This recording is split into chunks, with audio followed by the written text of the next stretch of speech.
Welcome to All the F Words, a podcast where two writer friends, nearly 30 years apart, explore everything we give an F about. I'm Gabi Moskowitz. And I'm Joanne Green. On each episode of All the F Words, we'll focus on a theme starting with the letter F. Things like friendship, forgetfulness, and fidelity. We'll share stories from our lives and our distinct generational perspectives and look to the experts for insights and ideas. Today we're going to talk about foolishness, which to me has a positive connotation. Silliness, zaniness, absurdity. But out there in dictionary land, it is not such a good thing. I can see that. Foolishness is actually defined as what results from a lack of sense. If something is foolish, it is ill-considered, unwise, lacking forethought, insignificant. Gabi, I have to say this bummed me out. And I imagine that led you to dig a little deeper. You know it. So I learned that foolishness is actually different than stupidity, which comes from a lack of intelligence. Foolishness, for instance, can be the result of impulsivity, which is one of my favorite underrated traits. It can also be something that happens under the influence of others, like foolishness is contagious. Well, let's start out with this. What comes to mind, Gabi, when I say the word foolishness? When I think of somebody being foolish, it's interesting. I think that I think about that word differently now as an adult than I did perhaps. Well, I think I was technically still an adult in my very late teens and early to mid 20s, but I think, I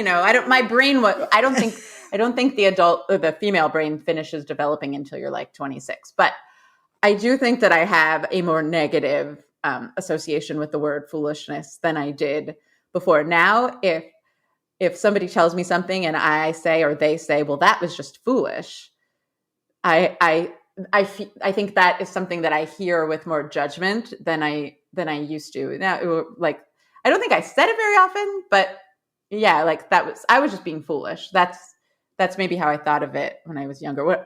It sounds like you have long thought of foolish as positive. Well, I'm thinking about a couple different things. So first of all, I think when you say someone is foolish, it's different than saying something is foolish, right? Mm-hmm. And foolishness to me is just a whole category of silliness, wacky, fun. It doesn't seem to me to be necessarily unwise, ill-considered, which are the words, that come to define it. Would you say that foolish people are immature? Well, I think that people are so rarely just one thing. But I think if someone makes a lot of foolish decisions, then yeah, that you could say it all depends. It's sort of like, the word stupid is another, which is, by the way, can I just say, currently my daughter's favorite word to say. She has gotten the idea that the words hate and stupid are bad words because, we try not to say them and we're aware of how often we use them. But now when she hears them out in the world, she thinks it's so exciting. So when she hears the word stupid, she understands that it's like not a nice thing to call someone.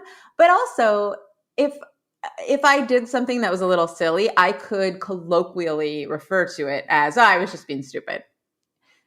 But I'm not actually calling myself stupid or even calling the behavior stupid. It's just sort of a description. And I think that once you get into the dictionary, that's when what a word means officially does not necessarily equal how it's used. So absolutely. If you described a person to me, if you said that person is pretty foolish, I think I would conclude that they probably don't make good decisions. But of course, what I think is a good decision is totally subjective. So I don't know. Maybe I'm overthinking this. When you use the word foolish to describe the word decision, I think it has a completely different connotation than when we talk about, they were just acting like fools or they were just acting foolishly. right? So a Yeah. decision should be serious, right? If you're making a decision, to make a good decision, there should be forethought. There should be weighing the pros and cons, looking at what the consequences of that decision might be. So a foolish But decision is one that you just maybe made impulsively. so, well, what I was going to say is you are such a lover of impulsivity. So how does that factor in? So Well, I maybe it has to do with the gravity of what it is you're doing, but what do you think? I think one shouldn't be impulsive when making decisions most of the time. I think sometimes acting on impulse is the best thing you can do because what you're doing is responding to your true emotion rather than letting that voice that we all have inside of our heads saying, oh my God, what are people going to think of me? Come into play. And Yeah. that is really the meat of what I wanted to talk about today. I mean, people are terrified of looking like a fool or being made a fool of. That is why people have stage fright. That is why people don't like public speaking. Um, it's a really, really common fear that leads to an inhibition that prevents people from taking risks. So the goal to some degree, and I think this happens for many people as they get older in life, ideally, is that you care less what other people think. I once saw a graph, like sort of a joke graph that had your age going up, like your 20s, your 30s, your 40s, your 50s, your 60s. And then the other side was give a shit. And it just, as you got older, it went down. So, I mean, I think this whole idea of being foolish is really breaking that dependence on needing other people's approval. So, if I'm here in defense of foolishness, which I am today, I've taken it upon myself to speak in defense of foolishness. I think we need to look at that piece of it. And what is it when we think we're going to look like a fool? What is it that we think? We think other people are going to make fun of us or other people are going to speak ill of us, right? Isn't that what it is? Yeah, yeah. It's. I was just thinking about how I was just thinking the other day about when is this whole business of not caring what anybody thinks going to kick in for me? Like I'm 40, as we discussed in our 40 F word episode. Um, I still do totally care what a lot of people think. And I have to sort of manually override it. But as a writer, uh, I find that I oscillate between, um, especially with my own work, between absolutely thinking that I am talentless and I don't understand why anyone would pay attention to anything that I would say, and then thinking this is the best thing I've ever written, is my Pulitzer in the mail. And it's like that has to, and I never am one of those things consistently. It's like the other one keeps the other one keeps the other in check. And it's not really like that socially, although I do have some social anxiety issues that kind of mirror that a little bit too. And I remember every stupid thing I ever said to someone, like, Sure. and it comes back to haunt me in moment, like, some dumb thing I said in geometry class when I was 15. I will suddenly be attacked by a memory of that. But what I don't care about anymore, like at all, is being perceived as cool. Like being perceived as, I want to be perceived as smart and kind and good, but in a way that my younger self would never understand, I do not care about having any knowledge of trends. I have so many things to say. So first of all, Okay, jump in. yay. That's wonderful because some people never get over that. And you can see that out on the street every day. People my age trying to look like they're in their 20s, right? Oh, yeah. Dressing like a teenager or whatever, hair, makeup, all of it, and behaving like a much younger person. So all of that, I think that's great. I think also for some people, it will never change. Many people will always care what others think. When you described feeling at once or in certain moments like you are talentless and yet at the same time this is your Pulitzer Prize winning piece of work, it reminds me of that old Jewish adage of the entire world was created for me on the one hand, and the two, it's like we have two messages in our pockets, and I can't remember if this was Hillel or Maimonides who said this, but we have two messages in our pockets at all times. One that says the entire world was created for me, and the other message in the other pocket is I am but dust. Mm-hmm. I'm nothing. And that our job as humans is to balance both of those because in a sense, they're both true at all times, right? At all times, we are the center of our own universe by virtue of that's it, right? Everybody we see rotates around us, the sun, because that's where the perspective is coming from. And yet, having a sense that you are no more important than anyone else, right? That there are smarter people, there are better people, there are more generous people, there are better looking people. What all of that is a way of, I think, maintaining a certain humility and humbleness that helps you to ultimately be a better person.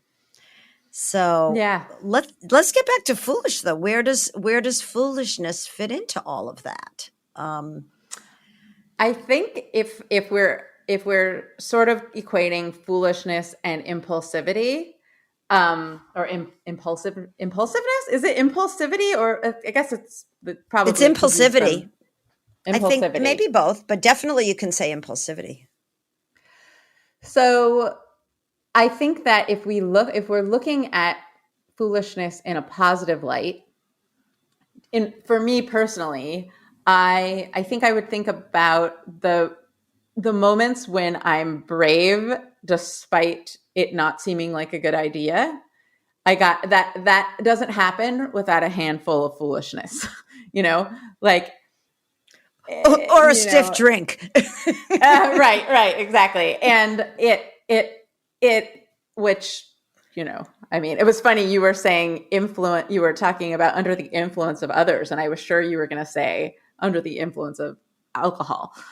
But because alcohol is disinhibiting. And so when we are right. When we're disinhibited, we are more likely to not be thinking about the impact of our behavior on others. We're more likely not to be thinking about how this looks and to just be impulsive and, in fact, foolish. So I think when people have a number of drinks, they do get more foolish in many cases. Because they're able to turn off that voice. I think what we're talking about in this episode is how important equilibrium is. Because and about like which voices we listen to. Self-regulation, right? Self-regulation. And ultimately, ideally, we've got mostly positive stuff that's being tempered by fear of the unknown, fear of anxiety, or not fear of anxiety, fear of a negative outcome. Yeah, right. But fear of judgment. Right. Well, ideally, but the thing is, so few of us have all those levels exactly right. I struggled after the birth of both my kids, and still a little bit, with intrusive thoughts about horrible things happening to them. I'd see a knife on the counter and I would be attacked by like this terrifying thought of, it falling off the counter and cutting someone. And I actually read that those thoughts happen. It's actually a way of keeping us or keeping our children safe, because it's like your brain. It's as your mom brain is developing, and your like danger peripheral vision expands, and so you're better at multitasking and keeping everybody safe at once. But it's a very stressful process. And I think about the way that like my anti-foolishness levels have been a little too high at certain times. I've been maybe a little too inhibited in response to fear of things that may not necessarily be real. But I think if we're thinking of foolishness as a positive thing, it's about like turning those levels down enough to be able to hear and perceive and possibly experience the outcomes that might come if we don't worry so much about what bad things might happen. If we don't worry so much, period. We are on high alert at all times. We are on high alert because danger is around every corner, right? No matter what you're doing, certainly driving a car, you have to be on high alert. You can't do anything foolish when you're operating heavy machinery, right? Foolishness is, to me, that's the break we get from having to be so on top of things all the time, so responsible, so vigilant. Foolishness is when you can just let it all hang out and laugh. See, I associate foolishness with humor and laughter and being relaxed. Being foolish allows you to learn to take risks in front of other people. So, in part of my research, I read that if you're afraid of other people seeing your mistakes, you're spending your time hiding things, hiding evidence of your mistakes from others.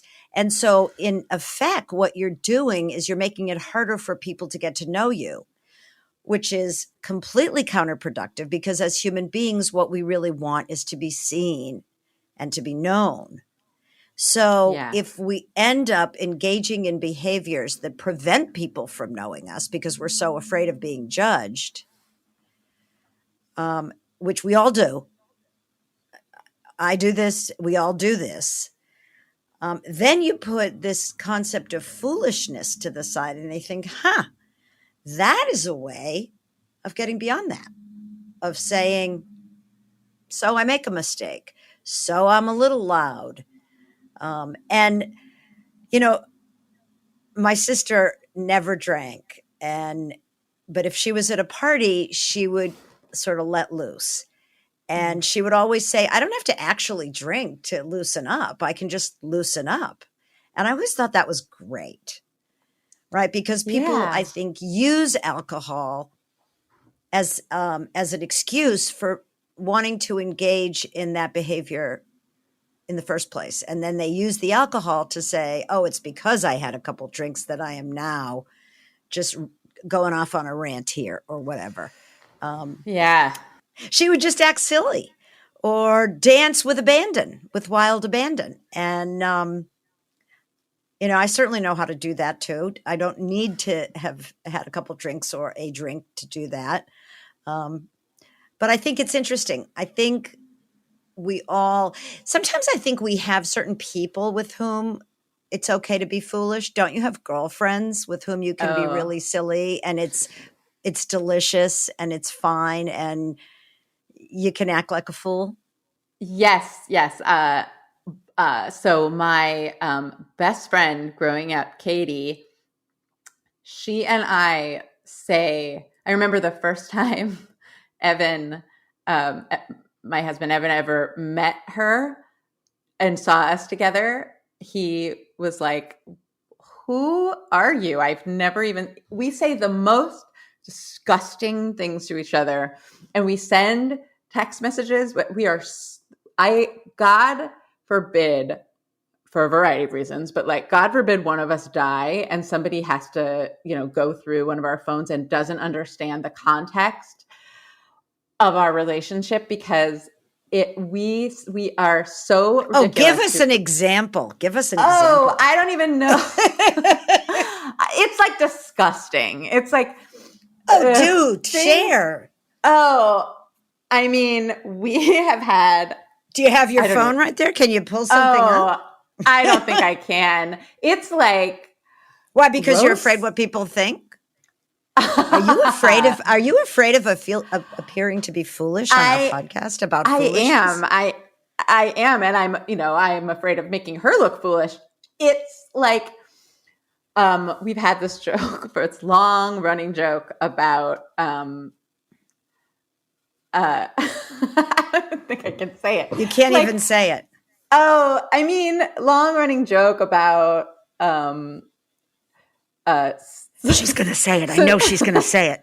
Seducing each other's husbands.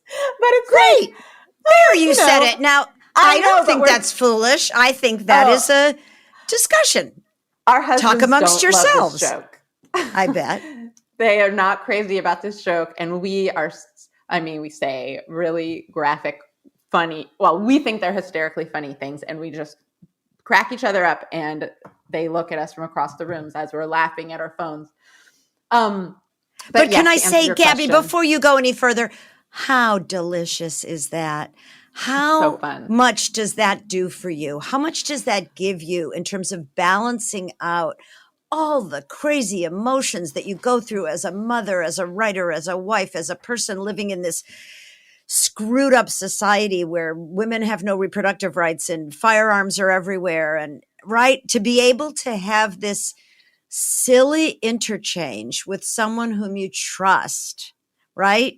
Whom you know is going to be there. Even if you say the most outrageous thing, she's still going to be your friend. There's something so precious about that. And it's also like a moment, because we've been friends for so long, it's like this little moment of time travel, because we're in 7th grade again, staying up all night in one of our bedrooms, having a slumber party and laughing hysterically at who knows what. And we are going to come right back to this discussion of foolishness in just a moment after a word from our sponsor.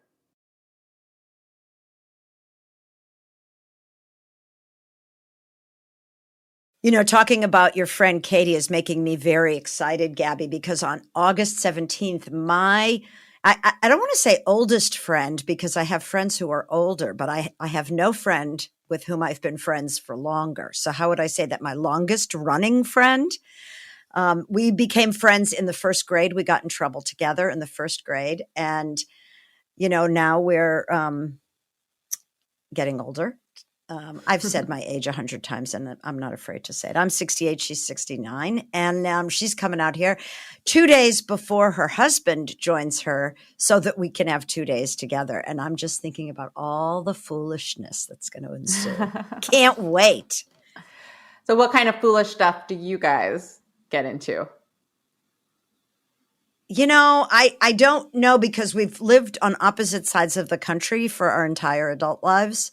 So we try to see each other when it's not a pandemic or something. We try to see each other every year or two, here or there or somewhere in between. So I think part of it is really talking about old stuff and old times and memories, because I knew her parents and her siblings, and she knew my parents and my siblings, and really well. And I spent a lot of time at her house growing up, and she spent a lot of time at my house. And so there's a level of understanding that is deeper in some ways than than what I have with anyone else. Right. So I think, I don't know where the foolishness comes in, but maybe reminiscing about all the trouble we got into, because we certainly did some foolish things back in the day. It's a special way of being known, especially when you can grow up into an adult, when you can become adults with someone, there are so many people that I was good friends with as a kid or as a teenager or as a person in my early 20s. And the friendship just didn't survive because we just grew apart. It's very natural and normal, and that happens. But the people who you stay friends with from the time when you are foolish little kids all the way into your adult selves, it's like a way of being known that is so uncommon and so special. And like I was saying before, it's like you kind of get to time travel, but then your contemporary selves are friends, and you get to bring a little bit of that, your historical selves, into your present day lives. And I just love that so much.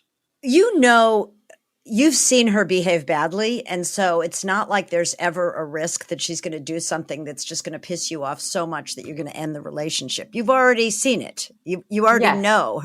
You know her flaws inside and out. I can speak for my friend where I know the things that she does that can get irritating to me, but it's like I've accepted those things so long ago that they're just part of the package, and it's totally worth it, to have all those other wonderful things that are just bigger and that take up more space. Now, I want to share this.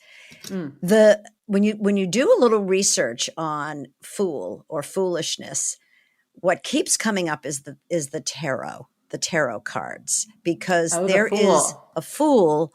The Fool Tarot card is very interesting. And I think it just bears mention in this episode because the card has a young man who's standing on the edge of a cliff.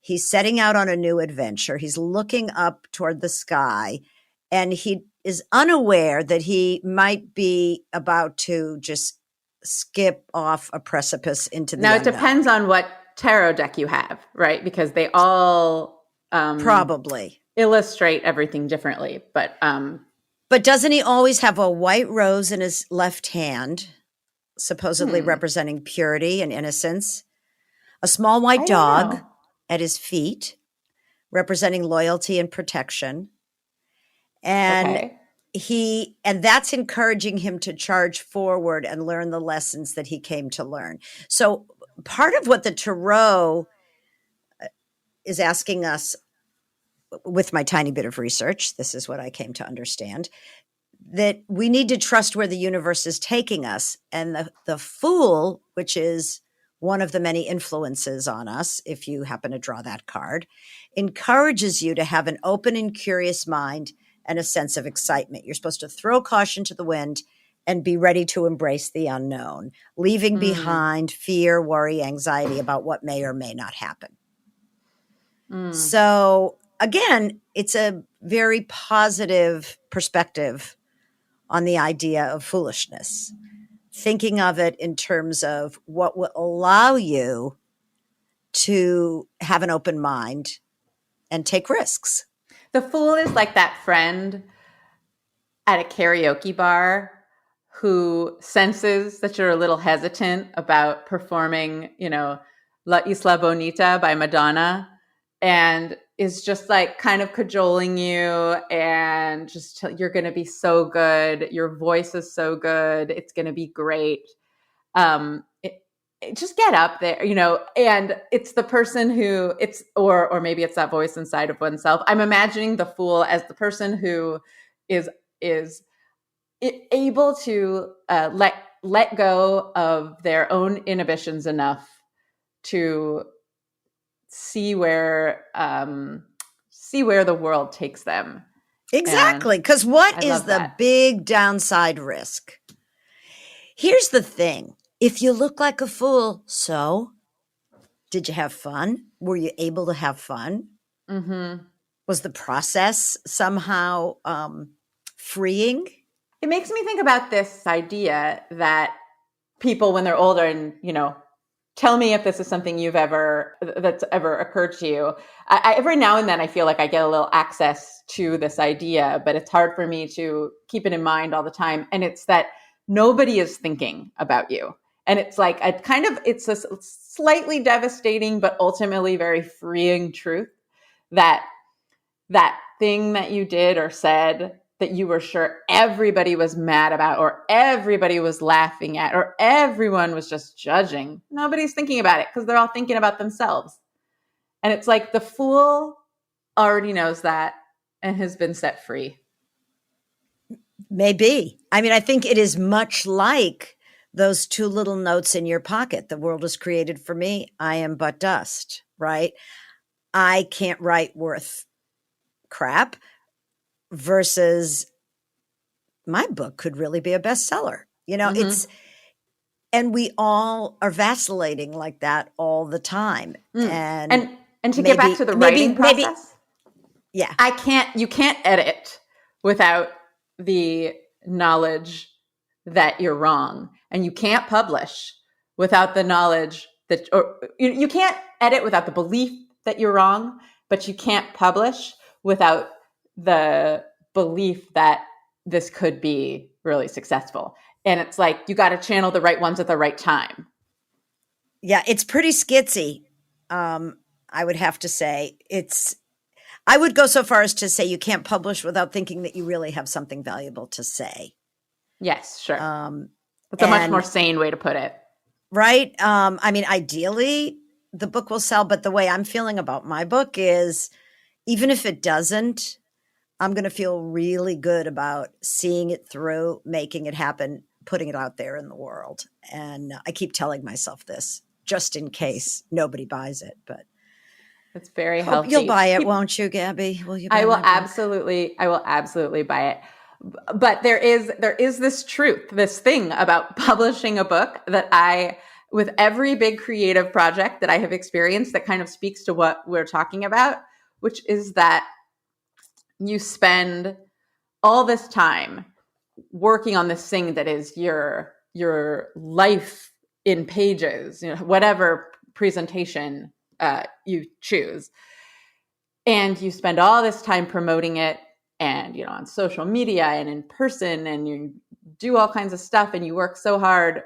And ultimately you get, attention and people are excited for you, but the response from the public, both, people and people you don't know, almost never, at least not in my experience, matches how amped up you're feeling. And so I always remember being so surprised by how it feels like nobody cares, even though of course they do. It's just, this is my project and everyone's thinking about themselves. They don't care as much as you do. Yeah. Well, I don't care. I have a certain, box in my brain for the projects of people that I care about, and I attend to those projects and I support and all of that. But they're my friends' projects. So then I go back to, it's this real mismatch that I think has nothing to do with whether or not something's good or how much you love somebody. It just has to do with the fact that we're all separate entities. And for me, at least, it was a real thing to learn. And with each book, it got a little bit easier.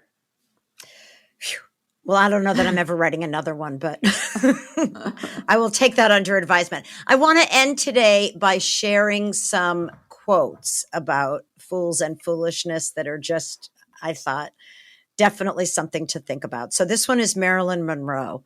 The truth is, I've never fooled anyone. I've let men sometimes fool themselves. Elbert Hubbard said, every man is a damn fool for at least 5 minutes every day. Wisdom consists in not exceeding the limit. Elbert Hubbard? Elbert Hubbard? E-L-B-E-R-T. Oh, Elbert. Okay, got it. Not L. Ron Hubbard of Scientology fame. We're going to sign Hubbard. off this podcast by talking about the creator of Scientology. Okay. No, anyway. Henry David Thoreau. We'll elevate this a little. Henry David Thoreau. Any fool can make a rule and any fool will mind it. Alice Walker. People do not wish to appear foolish. To avoid the appearance of foolishness, they are willing to remain actually fools. Cher. Unless you're ready to look foolish, you'll never have the possibility of being great. I love that. And I think that's where I'm going to end today because I think I like that idea. If you want to be great, you have to be willing to look foolish. So go out there and do something foolish, even if it's just for 5 minutes. You won't regret it.